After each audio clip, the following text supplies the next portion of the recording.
I spend a lot of time in these woods. I relish all the growth and decay and change I witness every time I walk through them. Everything seems to be constantly falling apart and fitting together in a kind of rhythm. I believe the natural world relates and communicates with us as much as we are open to it. If we can just listen, notice, if we can quiet that sense that there's an otherness rather than a belonging in the natural world. There are a lot of cedars that have died in these woods, and as I started to notice them, I found myself totally captivated. And I started to collect them and put them in little groupings, and this path started to form. I see it now as a path in 4 orchestrated movements. The first movement are cedars.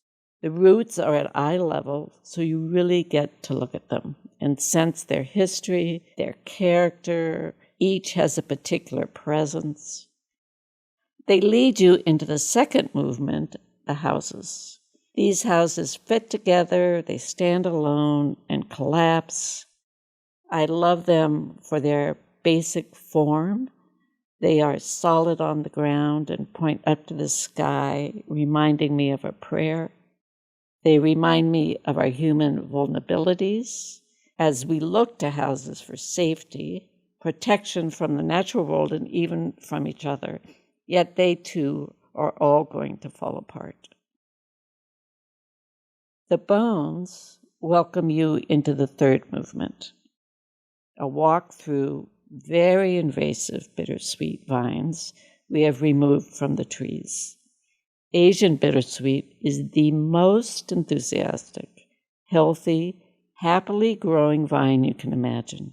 And I admire it for its spirit, its lust for life as they climb all over the trees and choke them.